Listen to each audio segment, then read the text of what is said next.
All ಎಲ್ರಿಗೂ ನಮಸ್ಕಾರ. ಎಲ್ಲರೂ ಹೇಗಿದ್ದೀರಾ? ಎಲ್ಲರೂ ಚೆನ್ನಾಗಿದ್ದೀರಾ ಅಂತ ಭಾವಿಸ್ತಾ ಇದ್ದೀನಿ. ನಾನು ಕೂಡ ತುಂಬಾ ಚೆನ್ನಾಗಿದ್ದೀನಿ ಅಂತ ಹೇಳ್ತಾ ಇವತ್ತು ನಾನು ಸಂಡೇ ವ್ಲಾಗ್ನ ನಾನು ನಿಮ್ಮ ಜೊತೆ ಶೇರ್ ಮಾಡ್ಕೊತಾ ಇದ್ದೀನಿ. ಸೊ ಇವತ್ತು ಸಂಡೇ ಬಿಸಿಲಂತೂ ತುಂಬಾ ಜಾಸ್ತಿ ಇದೆ.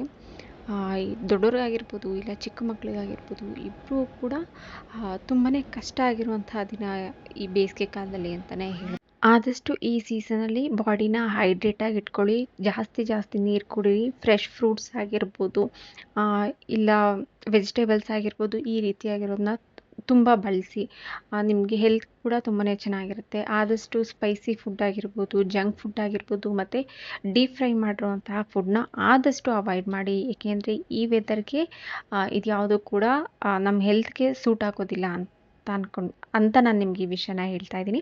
ಸೊ ಯಾರೆಲ್ಲ ನನ್ನ ಚಾನಲ್ನ ಮೊದಲನೇ ಸರಿ ನೋಡ್ತಾ ಇದ್ದೀರಾ, ಸೊ ಪ್ಲೀಸ್ ನನ್ನ ಚಾನಲ್ಗೆ ಸಬ್ಸ್ಕ್ರೈಬ್ ಮಾಡ್ಕೊಂಡು ನೋಡಿ. ಹಾಗೆ ಅನಿಸಿಕೆ ಅಭಿಪ್ರಾಯಗಳನ್ನ ಕೂಡ ಕಮೆಂಟ್ ಸೆಕ್ಷನಲ್ಲಿ ತಿಳಿಸೋದನ್ನ ಮರಿಬೇಡಿ ಅಂತ ಹೇಳ್ತಾ ಇವತ್ತಿನ ಒಂದು ಕ್ಲಿಪ್ನ ನಾನು ನಿಮ್ಮ ಜೊತೆ ಶೇರ್ ಮಾಡ್ಕೋಬೇಕು ಅನ್ನಿಸ್ತು. ಸೊ ಹಾಗಾಗಿ ಇವತ್ತು ಈ ವಿಡಿಯೋನ ಮಾಡ್ತಾ ಇದ್ದೀನಿ. ಸೊ ಏನಪ್ಪ ಅಂತಂದರೆ, ಮುಂದಿನ ವಾರದಲ್ಲಿ ನನ್ನ ಮಗಳು ಬರ್ಡೇ ಇರೋದ್ರಿಂದ ಅದಕ್ಕೋಸ್ಕರ ರಿಟರ್ನ್ ಗಿಫ್ಟ್ಸ್ಗೆ ಅಂತೇಳಿ ಇಷ್ಟೊಂದೆಲ್ಲ ರೆಡಿ ಮಾಡಿಟ್ಟಿದ್ದೆ. ಸೊ ಹಾಗಾಗಿ ಇದರಲ್ಲಿ ಕೆಲವೊಂದು ಹೇರ್ ಕ್ಲಿಪ್ಸ್ ಹಾಗೆ ಬ್ಯಾಂಗಲ್ಸು ಈ ರೀತಿಯಾಗಿರುವಂಥ ಒಂದು ಚಿಕ್ಕ ಪುಟ್ಟ ಐಟಮ್ಸ್ಗಳನ್ನ ಮಾಡಿಟ್ಟಿರೋದ್ರಿಂದ ಸೊ ನಮಗೆ ಕಲೀಲಿಕ್ಕೂ ಒಂದು ಯೂಸ್ ಆಗುತ್ತೆ. ಹಾಗೆ ತುಂಬಾ ಯುನೀಕಾಗಿ ನಾವು ಥಿಂಕ್ ಮಾಡ್ಬೋದು. ಸೊ ಅದರಿಂದ ನಮ್ಮ ಕ್ರಿಯೇಟಿವಿಟಿ ಕೂಡ ಇಂಪ್ರೂವ್ ಆಗೋದಲ್ಲದೇ ಅಟ್ಲೀಸ್ಟ್ ನಾವು ಮಾಡಿದ್ವಿ ಏನೋ ಅಂತ ಸ್ಯಾಟಿಸ್ಫ್ಯಾಕ್ಷನ್ ಕೂಡ ಸಿಗುತ್ತೆ. ಸೊ ಈ ರೀತಿ ಎಲ್ಲ ಮಾಡೋದು ನನಗಂತೂ ತುಂಬಾ ಇಷ್ಟ ಆಗುತ್ತೆ. ಹಾಗೆ ತುಂಬಾ ಡಿಫ್ರೆಂಟ್ ಅಂತಲೂ ಅನಿಸುತ್ತೆ. ಸೊ ನಾವು ಆಚೆ ಕಡೆಯಿಂದ ದುಡ್ಡು ಕೊಟ್ಟು ನಾವು ಏನೇ ತೊಗೊಂಬಂದರೂ ನಾವು ಮಾಡಿದ್ದು ಅಂತ ಅನಿಸೋದಿಲ್ಲ. ಸೊ ಹಾಗಾಗಿ ಈ ರೀತಿಯಾಗಿರೋದನ್ನು ನಾನು ಮಾಡಲಿಕ್ಕೆ ಅವಾಗವಾಗ ಟ್ರೈ ಮಾಡ್ತೀನಿ. ಯಾಕೆ ಅಂತಂದರೆ ಬೇರೆಯವ್ರ ಹತ್ರ ಮಾತಾಡಿಕೊಂಡು ಇಷ್ಟ ಇಲ್ಲದಿರೋ ವಿಷಯದ ಬಗ್ಗೆ ಇಲ್ಲ ಬೇರೆ ಯಾರ್ದೋ ಬಗ್ಗೆ ಮಾತಾಡ್ಕೊಂಡು ಗಾಸಿಪ್ ಮಾಡ್ಕೊಂಡಿರೋದಕ್ಕಿಂತ ಸೊ ನಮ್ಮ ಬಗ್ಗೆ ನಾವು ಕೇರ್ ತೊಗೊಳ್ಳೋದು, ಹಾಗೆ ಈ ರೀತಿ ಏನೋ ಸ್ವಲ್ಪ ಕೆಲಸ ಮಾಡ್ತಾರೆ ನಮ್ಮ ಮೈಂಡ್ ಕೂಡ ಸ್ವಲ್ಪ ರಿಲ್ಯಾಕ್ಸ್ ಆಗುತ್ತೆ. ಸೊ ನೆಕ್ಸ್ಟ್ ನಾವು ಏನು ಮಾಡ್ಬೋದು ಅನ್ನೋದಕ್ಕೂ ಕೂಡ ಹೆಲ್ಪ್ ಆಗುತ್ತೆ. ಹಾಗೆ ನಾವೇನು ಮಾಡ್ತೀವಿ ಅದನ್ನು ಕೂಡ ನಮ್ಮ ಮಕ್ಕಳು ಕೂಡ ನೋಡಿ ಕಲಿತಾರೆ ಅನ್ನೋದು ನನ್ನ ಮೇನ್ ಇಂಟೆನ್ಷನ್ ಅಷ್ಟೇ. ಸೊ ಹಾಗಾಗಿ ನನಗೆ ಫ್ರೀಯಾಗಿದ್ದಾಗೆಲ್ಲ ಈ ರೀತಿಯಾಗಿರುವಂಥ ಒಂದು ಚಿಕ್ಕ ಪುಟ್ಟ ಕೆಲಸಗಳನ್ನ ಕಲೀಲಿಕ್ಕೆ ಹಾಗೆ ಮಾಡಲಿಕ್ಕೆ ನನಗೆ ತುಂಬಾ ಇಷ್ಟ ಆಗುತ್ತೆ. ಸೊ ನಿಮಗೂ ಯಾರಿಗಾದರೂ ಇದೇ ರೀತಿಯ ವೀಡಿಯೋಸ್ ಬೇಕಾಗಿತ್ತು ಅಂತಾರೆ ನನ್ನ ಚಾನಲ್ಲಿ ಸಾಕಷ್ಟು ವೀಡಿಯೋಸ್ಗಳನ್ನ ಹಾಕಿದ್ದೀನಿ. ಸೊ ನಿಮಗೂ ಕೂಡ ಹೆಲ್ಪ್ ಆಗ್ಬೋದು. ಹೋಗಿ ಒಂದ್ಸರಿ ಚೆಕ್ ಮಾಡಿ. ನೀವು ಕೂಡ ಮನೆಯಲ್ಲೇ ಶುರು ಮಾಡಬೇಕು, ಏನಾದರೂ ಕಲಿಬೇಕು ಇಲ್ಲ ನಿಮಗೋಸ್ಕರ ನೀವು ಮಾಡ್ಕೋಬೇಕು. ಈ ರೀತಿ ಮನೆಯಲ್ಲಿರುವಂಥ ಚಿಕ್ಕ ಪುಟ್ಟ ಫಂಕ್ಷನ್ಸ್ ಆಗಿರ್ಬೋದು, ಈ ರೀತಿ ಏನಾದರೂ ಗೆಟ್ ಟುಗೆದರ್ ಇದೆ ಅಂತಂದಾಗ ನೀವೇ ನಿಮ್ಮ ಕೈಯಿಂದ ಮಾಡಿರೋದು ಅಂದಾಗ ಅದನ್ನು ತುಂಬ ಜಾಸ್ತಿ ಖುಷಿನ ಕೊಡುತ್ತೆ ಅಂತಲೇ ಹೇಳ್ಬೋದು. ಸೊ ಕಲಿಯುವಾಗ ಸ್ವಲ್ಪ ತೊಂದರೆಗಳಾಗ್ಬೋದು, ಇಲ್ಲ ಅಂತ ಹೇಳ್ತಾ ಇಲ್ಲ. ಆದರೆ 1 ದಿನ 2 ದಿನ 3 ದಿನ ಪ್ರಾಕ್ಟೀಸ್ ಮಾಡ್ತಾ ನಿಮಗೆ ಅಭ್ಯಾಸ ಆಗುತ್ತೆ. ಏಕೆಂದರೆ ದೊಡ್ಡವ್ರು ಹೇಳಿದ್ದಾರೆ ಎಷ್ಟು ನಾವು ಕಲಿತೀವಲ್ಲ ಅಷ್ಟು ಕೂಡ ತುಂಬಾ ಚೆನ್ನಾಗಿ ಹೊಸ ಐಡಿಯಾಸ್ಗಳು ನಿಮಗೆ ಬರಲಿಕ್ಕೆ ಶುರು ಆಗುತ್ತೆ ಅಂತ ಹೇಳ್ಬಿಟ್ಟು.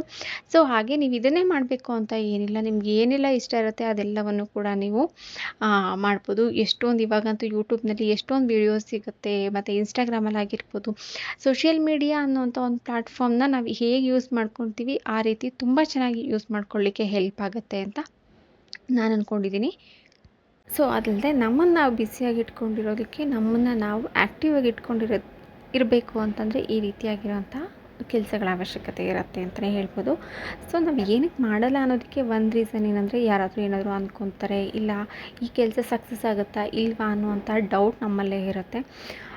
ಸೊ ಈ ರೀತಿಯಾಗಿರುವಂಥ ಜನಕ್ಕೆ ಏನಪ್ಪ ಹೇಳ್ಬೋದು ಅಂತಂದರೆ, ಅವ್ರಿಗೆ ಏನೇ ಮಾಡಿದ್ರೂ ಕೂಡ ಏನಾದರೂ ಒಂದು ಹೇಳ್ತಾನೆ ಇರ್ತಾರೆ. ಯಾರನ್ನೂ ಕೂಡ ನಾವು ಈ ಪ್ರಪಂಚದಲ್ಲಿ ಸ್ಯಾಟಿಸ್ಫೈ ಮಾಡಲಿಕ್ಕಾಗಿರ್ಬೋದು ಇಲ್ಲ ಪ್ರೂವ್ ಮಾಡಲಿಕ್ಕಾಗಿರ್ಬೋದು ಸಾಧ್ಯನೇ ಇಲ್ಲ ಅಂತಲೇ ಹೇಳ್ತೀನಿ. ಸೊ ಮಾತಾಡೋರು ಮಾತಾಡ್ತಾನೆ ಇರಲಿ, ಅವ್ರು ಯಾವತ್ತೂ ಅಲ್ಲೇ ಇರ್ತಾರೆ. ಅವರು ಆ ಪ್ಲೇಸಿಂದ ಮುಂದೆ ಹೋಗೋದಿರಲಿ, ಕದಲಿಕ್ಕೂ ಕೂಡ ಸಾಧ್ಯ ಇಲ್ಲ. ಸೊ ಅಂಥವ್ರ ಮಾತಿಗೆ ತಲೆ ಕೆಡಿಸ್ಕೊಂಡು ಅಂಥವ್ರ ಮಾತಿಗೆ ಯೋಚನೆ ಮಾಡ್ತಾ ನಿಮ್ಮ ಒಂದು ಪ್ರೀಷಿಯಸ್ ಟೈಮ್ನ ಹಾಳು ಮಾಡ್ಕೋಬೇಡಿ. ಸೊ ಇವಾಗ ಟೈಮ್ ಇದೆ, ಕೆಲವೊಬ್ಬರಿಗೆ ನಾಳೆ ಅನ್ನೋದೇ ಇರೋದಿಲ್ಲ. ಸೊ ಹಾಗಾಗಿ ಟೈಮ್ ಇದೆ ಅಂತಂದಾಗ ಆ ಟೈಮ್ನ ಯುಟಿಲೈಸ್ ಮಾಡ್ಕೊಳ್ಳಿ. ಸೊ ಕಷ್ಟ ಆಗ್ಬೋದು, ಇವತ್ತಲ್ಲ ನಾಳೆ ಒಂದಲ್ಲ ಒಂದಿನ ಸಕ್ಸಸ್ ಅನ್ನೋದು ಖಂಡಿತ ನಿಮಗೆ ಸಿಗುತ್ತೆ. ಕಷ್ಟನೂ ಆಗ್ಬೋದು. ಸೊ ಒಂದು ದಿನ ಇವತ್ತು ಕಷ್ಟಪಟ್ಟರೆ ನಾಳೆ ಸುಖ ಅನ್ನೋವಂಥ ಮಾತಿದೆ ಅಲ್ವಾ. ಸೊ ಹಾಗಾಗಿ ಯಾರ ಬಗ್ಗೆನೂ ತಲೆ ಕೆಡಿಸ್ಕೊಳ್ಳೋಂಥ ಅವಶ್ಯಕತೆ ಇಲ್ಲ. ಯಾರೋ ಮಾತಾಡೋರು ಯಾರೂ ಬಂದು ನಮ್ಮ ಜೀವನನ ಅವ್ರು ನಡೆಸೋದಿಲ್ಲ. ನಮ್ಮ ಜೀವನನ ನಾವೇ ನಡೆಸಬೇಕು, ಹಾಗೆ ನಾವೇ ಸರಿದೂಗಿಸ್ಕೊಂಡು ಹೋಗಬೇಕು ಅಂತ ಹೇಳ್ತಾ, ಇವತ್ತಂತೂ ತುಂಬಾ ಬಿಸಿಲಿತ್ತು ಅಂತೇಳಿ ಸಂಜೆಗೆ ಅಂತೇಳಿ ರಾಗಿ ಗಂಜಿನ ಮಾಡ್ತಾಯಿದ್ದೆ.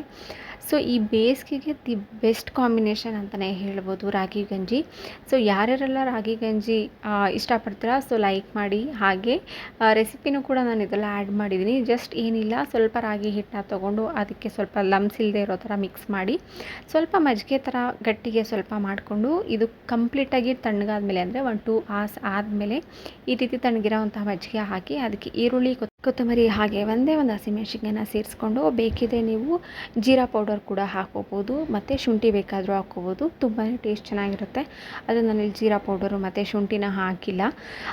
ಮಾಡಿಕೊಂಡ್ರೆ ಅದು ಗ್ಲಾಸಿಗೆ ಸರ್ವ್ ಮಾಡಿಕೊಂಡ್ರೆ ತುಂಬಾ ಟೇಸ್ಟಿಯಾಗಿರುವಂಥ ಹೆಲ್ತಿಯಾಗಿರುವಂಥ, ಹಾಗೆ ಈ ಸೀಸನ್ಗೆ ದಿ ಬೆಸ್ಟ್ ರೆಸಿಪಿ ಅಂತಲೇ ಹೇಳ್ಬೋದು. ಸೊ ಈ ವಿಡಿಯೋ ನಿಮ್ಮೆಲ್ಲರೂ ಕೂಡ ಇಷ್ಟ ಆಗುತ್ತೆ ಅಂತ ಭಾವಿಸ್ತಾ ಇದ್ದೀನಿ. ಸೊ ಇಷ್ಟ ಆಯಿತು ಅಂತಂದರೆ ಲೈಕ್ ಮಾಡಿ, ಶೇರ್ ಮಾಡಿ, ಕಮೆಂಟ್ ಮಾಡಿ, ಹಾಗೆ ನಿಮ್ಮ ಫ್ಯಾಮಿಲಿ ಆ್ಯಂಡ್ ಫ್ರೆಂಡ್ಸ್ಗೂ ಕೂಡ ಶೇರ್ ಮಾಡಿ ಅಂತ ಹೇಳ್ತಾ ಇವತ್ತಿಗೆ ಈ ವಿಡಿಯೋನ ಮುಗಿಸ್ತಾ ಇದ್ದೀನಿ. ಮತ್ತೆ ಮುಂದಿನ ವಿಡಿಯೋದಲ್ಲಿ ಇನ್ನೊಂದು ಕಂಟೆಂಟ್ ಜೊತೆ ಸಿಗ್ತೀನಿ ಅಂತ ಹೇಳ್ತಾ, ಯಾರೆಲ್ಲ ನಾನು ಸಪೋರ್ಟ್ ಮಾಡ್ತಾಯಿದ್ದಾರೆ ಥ್ಯಾಂಕ್ ಯು ಸೋ ಮಚ್. ಹೀಗೆ ಸಪೋರ್ಟ್ ಮಾಡ್ತಾಯಿರಿ. Thank you.